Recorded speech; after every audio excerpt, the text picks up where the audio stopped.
Oui, alors je m'appelle Sélénée, j'ai 29 ans, je suis coach professionnelle en qualité de vie au travail et j'accompagne également les femmes autour du sujet de l'endométriose, de l'amour de soi, pour qu'elles puissent se reconnecter justement à leur corps avec cette maladie qui est assez douloureuse et chronique. Alors mon expérience professionnelle autour de l'endométriose, je suis en train de la construire actuellement.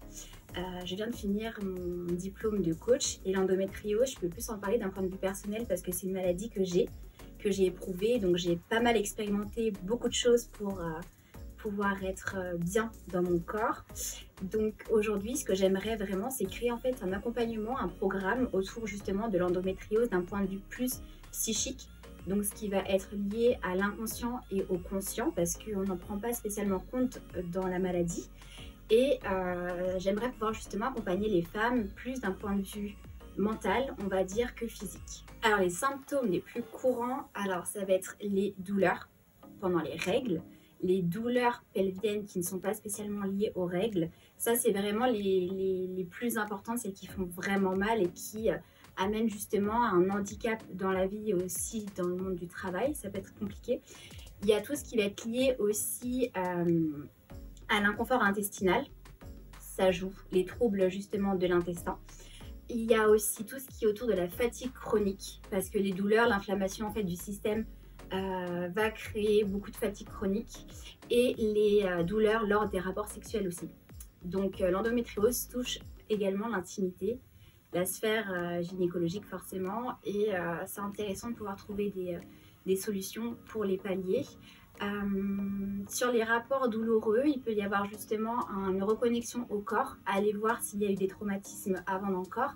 Et il y a aussi des gels lubrifiants, par exemple au CBD, qui sont extrêmement bien pour détendre les fibres à l'intérieur, les muscles, etc., pour avoir moins de douleur. Sur tout ce qui est douleur de règles, ça va être beaucoup de respiration, ça fonctionne extrêmement bien. Ça va être beaucoup d'écoute du corps, donc se remettre dans le corps parce qu'avec l'endométriose, on peut avoir une tendance à se dissocier, donc être plus dans sa tête que dans son corps. Donc ça va être vraiment une reconnexion au corps qui va être importante de faire. Alors des conseils pratiques, comme je disais tout à l'heure, ça va être beaucoup de respiration, ça va être vraiment prendre du temps pour soi. C'est important de prendre soin de sa santé mentale aussi, parce que l'endométriose, si on regarde d'un point de vue un petit peu plus des neurosciences, si on oublie un petit peu la médecine conventionnelle, enfin, on ne l'oublie pas, on la met de côté parce qu'elle est aussi essentielle dans le processus d'accompagnement et de la maladie. Il va y avoir tout ce qui est lié au rapport à la mère. Donc se poser des questions sur le rapport à la mère, se poser des questions à son rapport soi-même à la maternité, c'est ultra important, à sa place dans le monde, à est-ce qu'on a envie d'avoir un enfant dans ce monde aussi, à la vision et les signes qu'on peut avoir de soi-même. C'est très important et c'est des pistes qui sont très peu explorées aujourd'hui, justement le rapport un petit peu à la mère et au côté maternel qui n'est pas pris en compte dans la maladie. Donc de mon point de vue, j'irai plus sur un côté psychologique. Après pour le corps, ce qui est aussi intéressant, c'est l'alimentation anti-inflammatoire et ça la naturopathie l'accompagne aussi très très bien dans le cas d'endométriose. Les ajustements du mode de vie. Justement, quand on a une endométriose, il y a toute la partie au corps, comme je parlais, à reprendre en considération. Donc, c'est vraiment s'écouter en fait, prendre le temps de s'écouter, prendre le temps de se reconnecter à son corps. Les femmes ont tendance justement à pas spécialement connaître leur corps non plus, à connaître leur cycle menstruel, à connaître leur fonctionnement interne. Et je pense que si la maladie vient aussi, c'est qu'il y a un manque d'écoute du corps. Et cette reconnexion-là est ultra importante. Donc déjà s'écouter, prendre le temps de se reposer, déculpabiliser de se reposer, déculpabiliser d'avoir des douleurs et d'embêter entre guillemets le monde autour de nous parce qu'on peut se plaindre et être vraiment dans l'acceptation et dans la résilience. De toute façon, la maladie est là. Donc il faut faire avec. C'est un état d'esprit à prendre. Comment est-ce que je décide de vivre la maladie? Et il y a aussi tout un travail de désidentification à faire parce qu'on a tendance à s'approprier la maladie. C'est la mienne, c'est mon endométriose à moi. Sauf qu'en fait, non, elle est là, elle n'est pas ma personne. Elle ne doit pas diriger ma vie. Donc il y a aussi un gros travail psychologique à faire là-dessus et un travail aussi à se dire oui, ok, j'ai la maladie, elle est là, Et d'un côté, elle me conforte parce qu'elle me permet d'être quelqu'un. Sans elle, qui je suis, qui je deviens. Est-ce qu'on fera autant attention à moi? Donc il y a aussi ce travail-là à faire qui est important, je trouve. Et il y a vraiment, au-delà du corps, au-delà des médicaments qu'on peut donner, etc. Parce que d'un point de vue scientifique, l'endométriose ne se guérit pas. Il y a vraiment tout un processus psychologique à mettre en place, des compréhensions, des choses à venir déverrouiller, débloquer et à conscientiser. Donc c'est vraiment pour moi la chose la plus essentielle à faire et à comprendre dans cette pathologie-là. Alors l'endométriose, c'est une maladie qui peut isoler du fait que elle se manifeste dans des moments auxquels on ne s'y attend pas. Donc ça peut être, je ne sais pas, dans un repas avec des amis, d'un seul coup on a une crise, on a mal, et c'est des crises qui sont violentes. Hein. Physiquement c'est vraiment violent, c'est difficile à gérer et ça demande beaucoup de calme aussi, ça demande d'être dans un endroit qui nous réconforte aussi, dans lequel on se sent bien. Donc c'est vrai que ça a un impact assez compliqué également dans la sphère du travail, parce que comme ça arrive soudainement, savoir si oui ou non on va se sentir bien, savoir si oui ou non le matin on va pouvoir aller travailler parce que la nuit on a mal dormi, l'incompréhension aussi qu'il peut y avoir dans la sphère privée et professionnelle. Je pense qu'il faut mettre beaucoup de communication dessus, et aujourd'hui moi c'est pour ça que j'en fais mon sujet, parce que c'est quand même une pathologie qui touche une femme sur 10, et encore sur ce que on arrive aujourd'hui à diagnostiquer et à mettre comme chiffre, mais la difficulté de l'incompréhension des douleurs en fait qui sont liées à l'endométriose joue un rôle important, oui, dans la sphère sociale, et la méconnaissance aussi de la pathologie sur des personnes qui ne sont pas atteintes crée cette distance-là. Donc je pense qu'il faut recentrer l'humain, recentrer déjà la maladie et lui donner un petit peu plus de voix et de compréhension. C'est pour ça que je suis là aujourd'hui. Mais et je pense qu'il faut sortir de l'isolement. Il faut en parler, il faut pouvoir s'ouvrir à ça, et déjà, comme je disais tout à l'heure, passer par l'acceptation d'avoir cette pathologie-là et de pouvoir en parler par la suite pour faire comprendre finalement, se faire comprendre aussi sur ce qu'on vit, et pouvoir avoir des personnes bienveillantes autour de nous qui nous accompagnent à travers cet épisode de vie. Alors les stratégies, je ne sais pas si on veut parler de stratégie, moi je parlerais plutôt d'authenticité en fait. Soyons simplement nous-mêmes, nous sommes humains, et les proches, j'ai envie de nous dire, si nous comprennent, c'est qu'ils ont quelque chose à faire dans notre vie. Je pense qu'aujourd'hui, il ne faut pas avoir peur de perdre certaines personnes. Je pense que la maladie aussi peut nous amener à faire un tri, et qui peut être ultra bénéfique, même si on ne s'en rend pas compte tout de suite. Mais je pense qu'il faut pas se cacher. Il ne faut pas se cacher, il ne faut pas avoir honte, il ne faut pas avoir peur d'en parler. C'est quelque chose qui est ultra commun, et on n'y peut rien. Ça arrive et c'est comme ça. Donc je pense le vivre dans l'acceptation est comme aussi une certaine forme de fierté, dans le sens où quand on vit des épreuves dans la vie, n'importe laquelle soit-elle, ça nous apprend des choses. Ça nous apprend beaucoup de choses sur nous, ça nous apprend beaucoup de choses sur notre environnement. Et justement, je pense que la meilleure des stratégies, c'est d'être soi-même. D'être soi-même et d'accepter ce qui se passe en nous, et de le révéler aux autres, tout simplement. Ça, c'est une très bonne question. Je ne sais pas s'il peut y avoir un équilibre, parce qu'on vit des choses qui sont totalement différentes. Si je peux parler un peu moi de mon expérience, avant d'être diagnostiquée, ça a pris pas mal de temps. Je me suis même auto-diagnostiquée avant d'avoir réellement les résultats des médecins, parce qu'en fait ils ne trouvaient pas, donc j'étais en errance médicale comme énormément de femmes. La personne avec qui j'étais à l'époque ne me comprenait pas spécialement, je passais un petit peu pour la malade imaginaire, et c'est vrai que ça psychologiquement c'est aussi très dur, c'est de là aussi où je parle d'isolement aussi, avant sortir de ça, oser s'exprimer. Je sais pas s'il peut y avoir un équilibre, parce qu'on n'est pas dans on va dire une position égale par rapport à ce qu'on peut ressentir, par rapport au corps, par rapport à nos capacités sur certains moments de la vie. C'est-à-dire que si je suis en crise de douleur pendant, je sais pas, plus d'une semaine, pendant en fait plus d'une semaine, je ne suis pas spécialement apte à être avec la personne comme je le serais en temps normal. Mais est-ce que ça veut dire pour autant que je dois rattraper cette semaine-là après? Je pense pas. Je pense que dans la maladie, avec la personne avec qui on est, soit nous accepte, soit nous accepte pas. Soit nous accepte avec ce qui se passe en nous, soit c'est trop pour elle et ce qui peut se comprendre aussi, attention.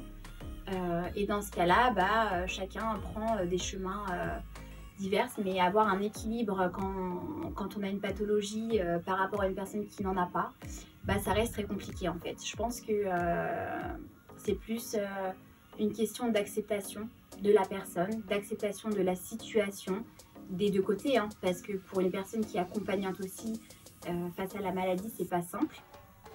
Mais je pense que si on devrait parler d'équilibre, ce serait plus autour de la communication, savoir comment chacun se sent, laisser la place à chacun de s'exprimer dans la difficulté qu'il peut ressentir, dans ses émotions qu'il peut avoir, s'il est fatigué, s'il n'est pas fatigué, si pour lui c'est compliqué à gérer de voir sa partenaire en crise, est-ce que ça lui fait du mal, comment est-ce que justement dans le couple ça pourrait mieux fonctionner, est-ce qu'il y a des choses à mettre en place. Je pense qu'après c'est une question plus d'humain et de communication autour de la situation plutôt qu'une forme d'équilibre. Voilà, je pense que l'équilibre se trouve dans la manifestation de ce que l'autre peut ressentir et dans la verbalisation et dans l'accueil en fait de ces émotions qui font qu'il y a relation.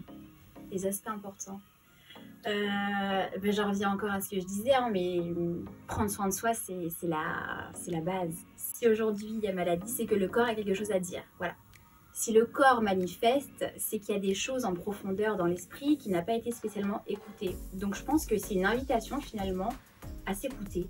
Donc l'auto-soin est super important. Et l'auto-soin, ça peut passer par plein de choses, hein. Ça peut être aller se balader, être dans l'émerveillement, se reconnecter à sa sensualité, à sa sexualité en tant que femme aussi, à ses croyances. Qu'est-ce qu'aujourd'hui me limite, qu'est-ce qu'aujourd'hui m'aide. Je pense que ça nous permet en fait de vraiment se mettre dans une introspection qu'on n'aurait pas spécialement fait avant. Et revoir son rapport aussi au corps, à l'alimentation. Comment je m'alimente, est-ce que ce que je mets dans mon corps, est-ce que ça me fait du bien, est-ce que ça me fait du mal.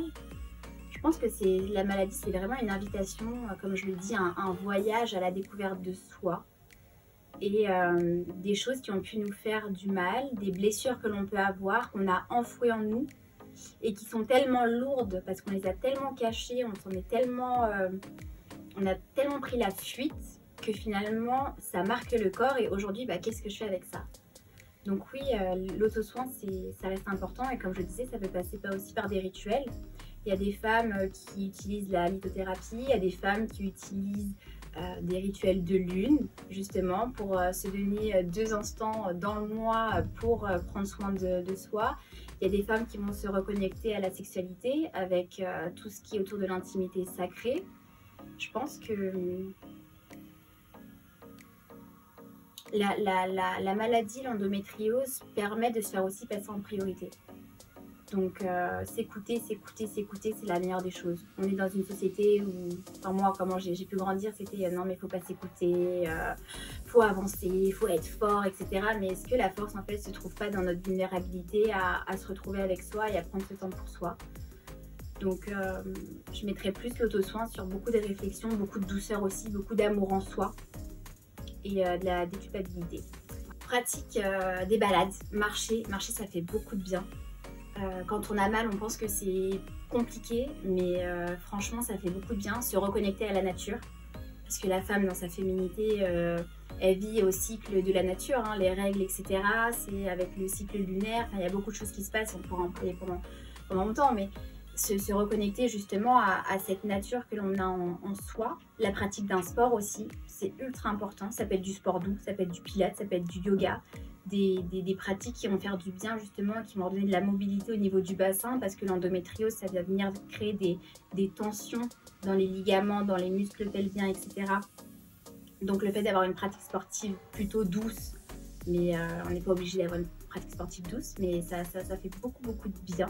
Après, comme je le disais tout à l'heure, faire des rituels de reconnexion à soi, on peut se faire accompagner, avoir un suivi psychologique pour reparler du rapport à la mère, du rapport à l'homme, du rapport au couple, du rapport à soi, ça peut être très enrichissant. Le coaching aussi, de la thérapie brève ou de l'hypnose pour tout ce qui va être lié à l'amour de soi, à l'estime de soi, c'est aussi quelque chose qui peut être très intéressant de faire. La naturopathie aussi, comme j'en parlais. qui va aider justement à désenflammer le corps, à le nettoyer, à le purifier de toutes les toxines, parce que l'endométriose, c'est une maladie qui est hormonale. Donc, avec tout ce qu'on peut ingérer dans le monde actuel, ça peut aussi lier justement toutes les douleurs dues à l'inflammation et à ce qu'on mange. Est-ce que je pourrais voir autre chose? Après, il y aura tout ce qui est classique, hein. Avoir un bon suivi gynécologique, c'est ultra important. C'est non négociable pour moi. Trouver des médecins qui nous font du bien aussi, parce qu'on choisit nos médecins. C'est comme si on était les clients, nous sommes les patients, donc on choisit nos médecins. Donc si on n'est pas bien avec un médecin, un gynécologue, un généraliste, on change. Il n'y a aucun problème. Moi, avant de trouver ma gynécologue qui me correspond, j'en ai trouvé, enfin je suis passée par 4 ou 5 avant. Donc je vois ça pour le moment. Justement, la gestion du stress, le stress dans une société de stressés, ça aide en fait à avoir, on va dire, une légèreté d'esprit qui va faire qu'on va pas être justement dans cette pression de comment je vais me sentir, est-ce que je vais avoir mal, est-ce que je vais réussir à être en public, est-ce que je vais réussir à me lever le matin, est-ce que mon conjoint va encore m'aimer parce que sexuellement c'est compliqué, etc. La gestion du stress, en fait, le stress vient cacher des émotions, vient cacher des peurs, vient cacher des manquements, des choses qu'on aimerait avoir mais qu'on n'est pas en capacité de se donner. Et en fait, aller à la recherche de ce stress, des causes, voilà, c'est important, des causes du stress, va permettre de conscientiser des émotions potentiellement refoulées. De quoi est-ce que j'ai peur? Quels sont mes besoins? Est-ce que je me sens aimée? Est-ce que je me sens écoutée? Est-ce que je m'écoute moi-même? Est-ce que je me sens respectée? Est-ce que moi je me respecte également? C'est l'aspect en fait psychologique dont je parlais tout à l'heure, mais j'y tiens vraiment à l'aspect psychologique parce qu'on en parle vraiment très très peu dans l'endométriose et c'est quelque chose qui me paraît très contraignant. Et je trouve que c'est dommage de ne pas ouvrir d'autres champs, d'autres visions, d'avoir une vision justement plus large de la pathologie. Et aujourd'hui, le stress, ça nous met, voilà, c'est une hormone qui nous met dans un état, on va dire, de vigilance, ça vient activer justement le côté parasympathique de notre système. Et le côté parasympathique du système, il n'est pas aussi sympathique que ça, hein. C'est l'hypervigilance, c'est la méfiance, c'est la peur, c'est l'angoisse, c'est le stress comme on disait. Donc c'est vraiment revenir et se recentrer à soi. Vraiment, on prend 2 minutes, on se pose, on s'ancre, on ferme les yeux et on respire. La méditation, c'est pas spécialement être comme ça. On peut méditer en regardant un arbre, par exemple. C'est plus un état d'esprit. C'est comment est-ce que je mets dans mon corps, dans ma tête plutôt, de la légèreté. Et encore une fois, c'est comment est-ce que je décide de voir les choses. Ok, aujourd'hui j'ai peur. Je stresse parce que j'ai peur d'avoir mal. Mais je suis déjà dans la projection que je vais avoir mal. Donc je me mets déjà dans un mode de pensée que je vais déjà souffrir. Donc je me crée une image mentale de ce que ça va pouvoir être dans 100 minutes, 10 minutes, 1 heure, 2 heures. Donc je me mets en condition déjà de souffrir. Et en fait, c'est toute cette restructuration de pensée qu'il faut revoir. Moi, avant de faire tout ce travail-là psychologique, à peine je pensais à l'endométriose, j'en avais une crise. C'était purement psychologique. Je n'avais pas spécialement mal. Et en plus de ça, il faut savoir que comme c'est une maladie qui est très inflammatoire, qui est chronique en plus, le système nerveux, il ne va pas s'habituer à la douleur. C'est-à-dire que il va amplifier le ressenti de la douleur. Je vais avoir mal, mais en fait, ce que je ressens, c'est pas réellement la réelle intensité de ce que procure la maladie. Donc, c'est l'inflammation, c'est aussi qui fait ça. C'est déjà aussi se dire, tiens, je sais que j'ai mal, je respire. Ce que je ressens, je le ressens, c'est réel, mais pour autant, c'est pas aussi violent que ce que mon corps essaye de me faire croire. Donc, il y a toute cette reprogrammation à faire, cette prise de conscience à avoir. Et ça, on peut l'avoir que lorsqu'on accepte de ressentir les choses, qu'on accepte d'être dans sa vulnérabilité, qu'on accepte d'avoir peur, qu'on accepte d'avoir des manquements, des choses qui nous manquent. Et surtout qu'on accepte de se regarder en face et d'accepter de se faire ce travail sur soi. Moi j'appelle travail, le mot travail ne me dérange absolument pas, moi c'est quelque chose que j'adore, mais ça pourrait être sur ce chemin, voilà, qui est important, hein, je pense, à faire. Alors l'avantage, c'est justement de sortir de ce côté isolé, c'est de pouvoir parler à des femmes qui vivent la même chose que nous. C'est une maladie qui est très présente, mais qui est aussi très cachée d'une certaine façon et qu'on met en lumière de plus en plus.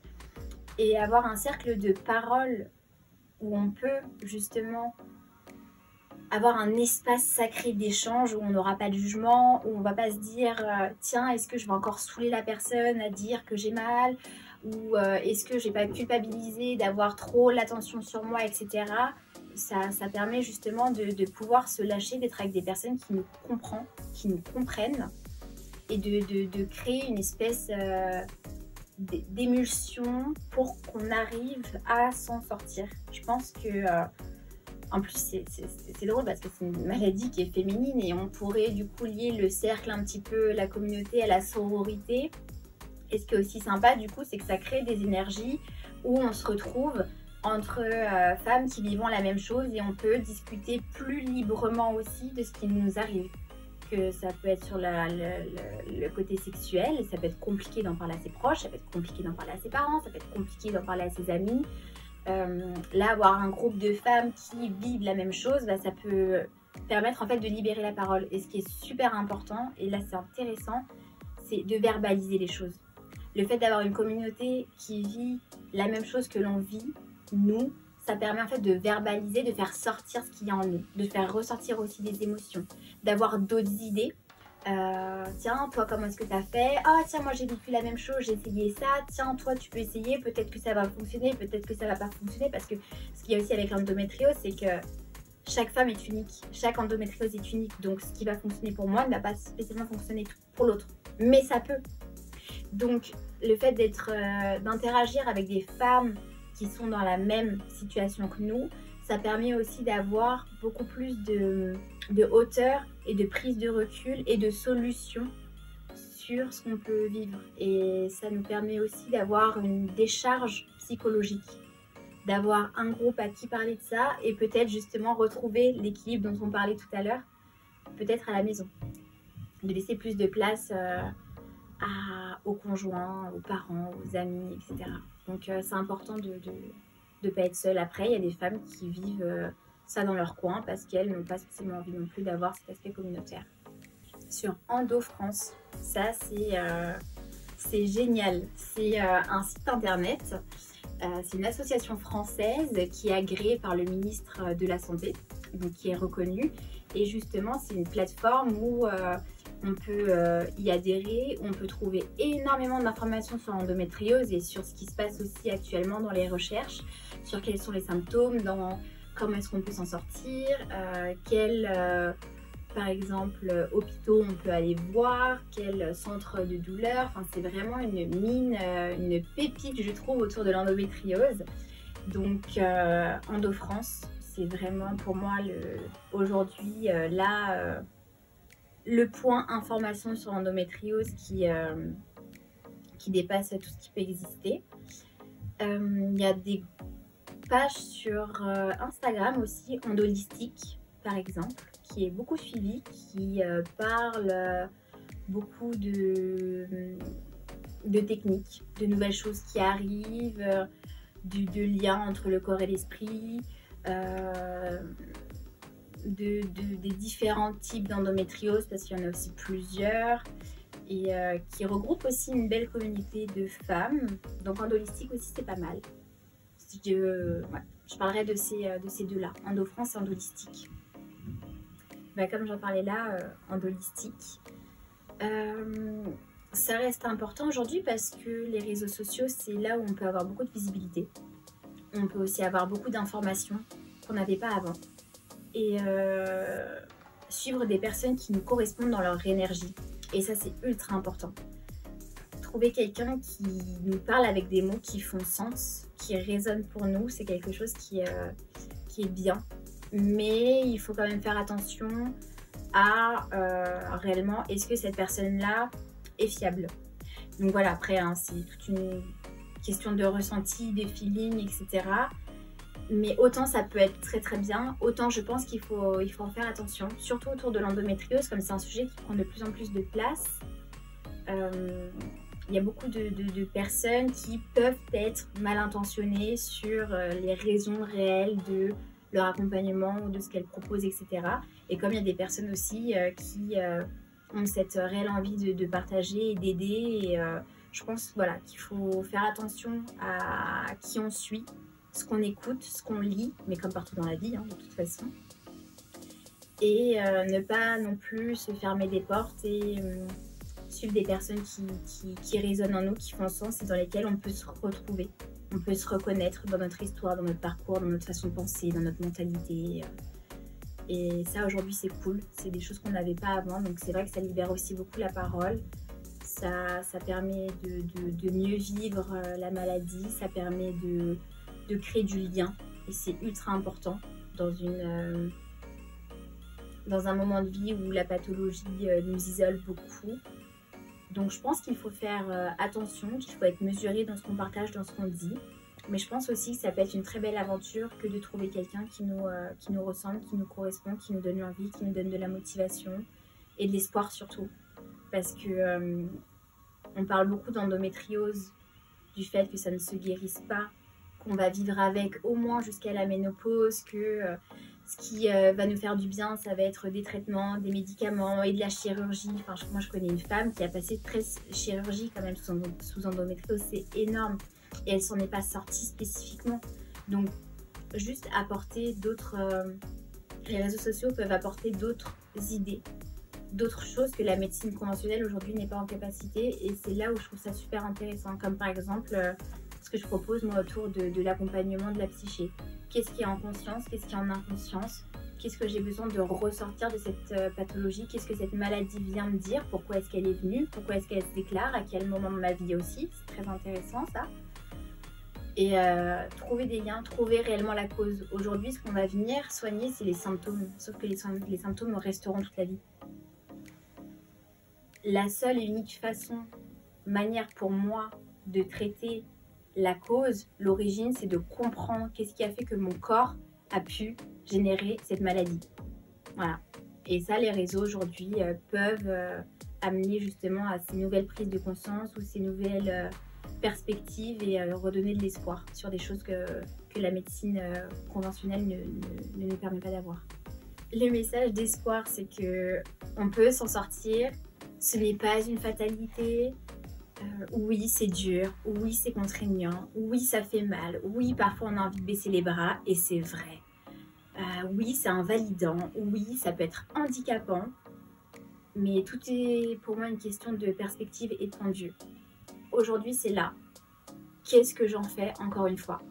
Est-ce que je m'accompagne avec de la douceur? Est-ce que je m'accompagne avec de l'amour? Est-ce que je suis dans l'acceptation de ce qui se passe? Ou est-ce qu'au contraire, je vais contre ça? Est-ce que je lutte? Est-ce que je suis résiliente? Et je pense qu'avec un état d'esprit autre, les choses peuvent changer. Moi, j'étais une personne, j'ai certains vécus qui fait que j'ai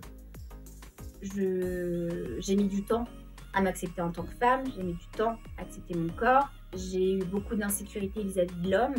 Ma relation avec ma mère, je l'aime, mais très compliquée. Et en fait, je m'attachais à ça. Je m'attachais à cette maladie. Elle était la mienne. J'existais à travers elle. Et au plus j'existais à travers elle, au plus elle me faisait du mal. Au plus elle m'attaquait, au plus elle était violente, au plus elle était difficile à gérer. Et en fait, j'ai décidé de sortir de mon mode victime à moi que je m'étais imposé, que je pensais être bon pour moi. Et j'ai décidé d'aller à ma rencontre, d'aller à sa rencontre. Déjà de me dire, ok, moi c'est Séléné, là c'est l'endométriose, donc déjà on va commencer à mettre une barrière entre elle et moi. Et pour autant, je ne la tire pas. Je ne suis pas en colère avec elle. Je ne suis pas... elle est à côté, on se tire la main, on avance ensemble et je vais à sa rencontre. Et en fait, en allant à sa rencontre à elle, je suis allée à ma rencontre à moi. Et le message d'espoir, en fait, c'est accepter votre vulnérabilité, accepter que ce soit comme ça aujourd'hui, accepter d'avoir mal, accepter de souffrir, mais surtout accepter ce cadeau qui est de pouvoir aller à sa rencontre.